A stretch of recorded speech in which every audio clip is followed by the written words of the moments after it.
आज हम बात करेंगे जो लोग 7, 16 और 25 को बॉर्न हुए किसी भी मंथ के या जुलाई बॉर्न पीपल या जिनकी भी डेस्टिनी में नंबर 7 आता है, वो लोग रूल होते हैं केतु जी से। तो आप लोगों के लिए नॉट हेलो, साक्षात दंडवत, क्योंकि आप सब मेरे प्यारे गणेश जी से रूल होते हो और केतु जी से रूल होते हो।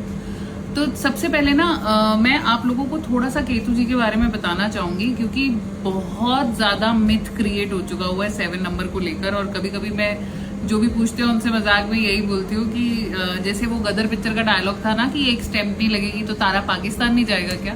इन द सेम वे आई से कि अगर 7 और 4 है तो क्या वो नंबर सक्सेसफुल होगा? नहीं। सबसे पहली चीज आपको अगर मैं बताऊं तो 7 समंदर, 7 नदियां, 7 फेरे, 7 ऋषि, 7 लेवल हैं हमारे इस अर्थ के, है ना। 7वें लेवल पे खुद भगवान निवास करते हैं। तो हर चीज में आप 7 की इंपॉर्टेंस बहुत देखोगे। किसी को अगर कोई हनुमान चालीसा या सुंदरकांड पढ़ने को बोला जाता है तो उसमें भी उसको 7 टाइम्स बोला जाता है। क्यों? 7 is a number of support है। It is physical manifestation of care. तो जैसा कि मैंने आपसे कहा कि पहले 7 को डिफाइन करें अगर, तो most loyal, yes, most loyal people होते हैं ये, और बहुत सच बोलने वाले होते हैं, जिसको बहुत बार रूडनेस के फॉर्म में देख लिया जाता है, स्ट्रेट फॉरवर्डनेस के फॉर्म में देख लिया जाता है। सामने से बोल के गलत कर लेंगे कुछ, लेकिन आपके साथ झूठ नहीं बोलेंगे, ठीक है। दूसरा, मैथ्स बहुत अच्छा होता है। अब यहाँ पे वो लोग कुछ मत कहना जिन्होंने मैथ्स नहीं पढ़ा, आपकी कैलकुलेशन बहुत स्ट्रांग होगी, राइट। उसके अलावा आप मानो या ना मानो स्पिरिचुअल आप होते हो। जीवन में आपके काम बनेंगे ही तभी जब आप स्पिरिचुअल होगे। आगे हम बात करेंगे इस बारे में। उसके अलावा नॉलेज भर भर के मिलती है इनको। एक लाइन में डिफाइन करूं तो आप ही गुरु, आप ही चेला। इनको बाहर से जो चीजें इतनी समझ नहीं आती, अंदर से इन्हें ज्ञान बहुत है। मैं उन कॉमन चीजों को नहीं बता रही जो ऑलरेडी आप सब जगह सुन रहे हो। और सबसे अच्छी बात जो 7 की है, इनकी फिजिकल स्ट्रेंथ बहुत अच्छी है। लेटर 50s में हम देख सकते हैं कम हो सकते हैं, लेकिन इनको स्पोर्ट्स में आप सबसे ज्यादा देखोगे। स्पाइस बहुत अच्छे होते हैं ये डिटेक्टिव्स। रिसर्च वर्क बहुत अच्छा करते हैं। साइंटिस्ट बहुत अच्छे होते हैं। आर्कियोलॉजिस्ट बहुत अच्छे होते हैं। तो अगर 7 नंबर की जब हम बात कर रहे हैं तो पाइथागोरस जी को कैसे भूल सकती हूँ। हमारी न्यूमरोलॉजी में पाइथागोरियन न्यूमरोलॉजी एक बहुत स्पेशल है। आपको अगर उनके बारे में बताऊं तो पाइथागोरस जी इंटरव्यू लिया करते थे, और इंटरव्यू अपने किसी भी डिसाइपल को चूज करने में, और इंटरव्यू लेने के बाद 5 साल का उनको मौन धारण करना पड़ता था, और जो नहीं कर पाता था उसे निकाल देते थे और पढ़ाते नहीं थे। लेकिन सिर्फ एक नंबर था जिसको बिना इंटरव्यू के एंट्री थी उनके आश्रम में। वो इंडिया भी आए थे थोड़े समय के लिए, और आप गेस सही कर रहे हो, वो नंबर 7 था, बिना इंटरव्यू के भी जिसे सिलेक्शन मिलता था। मुझे कहीं ना कहीं ऐसा लगता है कि ना ये एक पूरी साजिश है 7 को फेल करने की, और 7 को ऐसा दिखाने की कि वो जीवन में कुछ कर नहीं सकते। और क्योंकि यूनिवर्स एनर्जी पे चलता है, और एनर्जी सबसे ज्यादा आप जो एमिट करोगे पूरे वर्ल्ड में वही आएगी। जहां 7 को सिर्फ डिसअपॉइंटमेंट्स या फेलियर से इंडिकेट कर देते हैं। तो आई वुड सजेस्ट यू कि आप लोग वो वॉरियर हैं गॉड के, वो मैसेंजर हैं गॉड के, जिसको राइट टाइम पे कुछ ना कुछ राइट एक्शन लेना ही है। एंड हर किसी से मेरी एक ही अपील है, प्लीज जब आप 7 लिखते हैं ना उसको काटा मत करें। खासतौर से वो लोग जिनके घर में लोग 7, 16 और 25 से बॉर्न हैं, उनकी ग्रोथ रुक जाएगी कहीं ना कहीं। तो आप 7 को काटे मत, आप 7 को सीधा लिखें।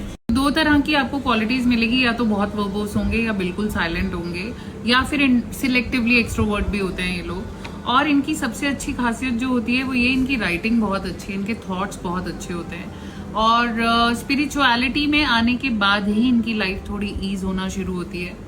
फिजिकल मैनिफेस्टेशन ऑफ केयर से मेरा ये मतलब है, 2 तरह के लोग होते हैं। एक जो कहने में बिलीव करते हैं आई लव यू, एक बोलेंगे नहीं आई लव यू, लेकिन आपके लिए केयर एग्जैक्टली शो करेंगे।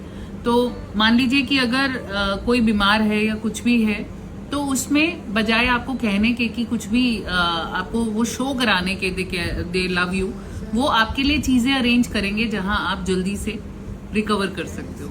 सो that is why physical manifestation of care.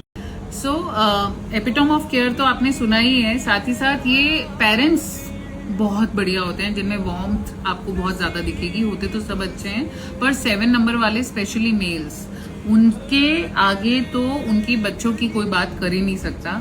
And जिस भी घर में 7 नंबर के लोग हैं उस फैमिली को कोई नुकसान नहीं हो सकता। 7 नंबर का पर्सन जहां भी जाएगा, चाहे दुकान पे जाए, किसी शख्स के साथ जाए, उनके काम बनने शुरू हो जाएंगे। आप देखोगे अक्सर कि उनकी काम में भीड़ लगनी शुरू हो जाएगी। इनका पायगुन बहुत अच्छा होता है। हेल्थ की बात अगर करें तो इन्हें थोड़ा सा अपनी बैकएक का ध्यान रखना चाहिए, कोल्ड इंडाइजेशन इसका ध्यान रखना चाहिए। और Apple juice, pomegranate juice, fresh juices जितना अपनी लाइफ में इनटेक कर सकते हैं उतना बढ़िया है। मेडिटेशन इनके लिए रामबाण है। 7 नंबर से जो लोग पैदा हुए हैं, डायरेक्टली 7 नंबर से, उन लोगों का सिंपल एक मंत्रा है लाइफ का, सरेंडर। आप जितना अपने आप को सरेंडर करोगे उतना एंजाइटी फ्री हो जाओगे और उतना लाइफ में आप आगे बढ़ सकते हो। जो 16 से बॉर्न हुए हैं उनके लिए एक एडवाइस है, किसी के प्यार का कभी मजाक मत बनाना। 25 से बॉर्न होने वाले लोगों का जो है, यूजुअली लकी रहते हैं कि उनको इतना ज्यादा डिसअपॉइंटमेंट्स देखनी नहीं पड़ती हैं लाइफ में, लेकिन उनके लिए सबसे स्ट्रॉन्ग मैसेज यही है कि वो लोग लोगों की फीलिंग्स को रिस्पेक्ट करना शुरू करें। 7 नंबर से रूल होने वाले लोगों का एक लाइफ में मेजर प्रॉब्लम ये रहता है कि उन लोगों को ऐसा लगता है जैसे they have to struggle a lot. अगर मैं आपको 3 चीजें बताऊं, 7 नंबर में पैदा होने वाले या उद्भव होने वाले या जिनका आने वाले जो गॉड थे वो कौन थे? सूर्य, माँ गंगा धरती पर आई तो सप्तमी पर ही आई थी, 7 नंबर डे वाले दिन, एंड शिवदूती कालरात्रि माँ माया। इन तीनों की लाइफ को अगर आप नोटिस करोगे, स्ट्रगल कम नहीं है, लेकिन इनका एक पर्पस है लाइफ का, जीवन में आगे बढ़ने का और लोगों का उद्धार करने का। तो इसका मतलब ये नहीं है कि आप सब छोड़ दो, सब काम कर लो, ऐसा बिल्कुल नहीं कह रही मैं। मटीरियलिस्टिक लाइफ आपके आजू बाजू जबरदस्त होगी, आपके लिए इजी मनी अर्निंग होती है। आपको सिर्फ और सिर्फ अपने आंसर स्पिरिचुअलिटी के थ्रू ही मिलते हैं। ये आपको आज नहीं तो कल मानना ही पड़ेगा कि आपकी फाइनल डेस्टिनी में स्पिरिचुअलिटी का पार्ट बहुत जबरदस्त होता है। 7 नंबर आपके लिए एक छोटी सी पोएम जो कि मैंने लिखी है, as you are a bundle of contradiction. अपनी पावर जानने में शायद आपको हेल्प मिल सके। यही आग, यही पानी भी, यही समंदर, यही रेगिस्तान भी, यही वफा, यही बेवफा भी, यही आगाज, यही अंत भी, यही उड़ान, यही फॉल भी, यही जीरो, यही इन्फिनिटी भी, यही आईना, यही अक्स भी, यही रौनक, यही विनानी भी, यही दुआ, यही श्राप भी, यही आतंक, यही शांति भी, यही सवेरा, यही शाम भी, यही सितारा, यही भीड़ भी, यही प्यार, यही नफरत, यही शोर, यही सन्नाटा, यही विष, यही अमृत, यही दवा, यही दुआ, यही सक्सेस, यही फेलियर, यही लाफ्टर, यही साइलेंस, बर्बाद आशिक भी यही, आबाद माशूक भी यही, यही सत्य, यही शिव, यही सुंदर भी। Understand your power. आप लोग हो बंडल ऑफ कॉन्ट्राडिक्शन। आप रेंज ऑफ वेरिएशंस अपनी लाइफ में देख सकते हो। और एंड करूंगी एक शेर से आप लोगों के लिए। खुद को पाने की जंग में खुद से हारा हूं मैं, खुद से जुदा हूं खुद की खोज में, खुद से ही खफा हूं मैं।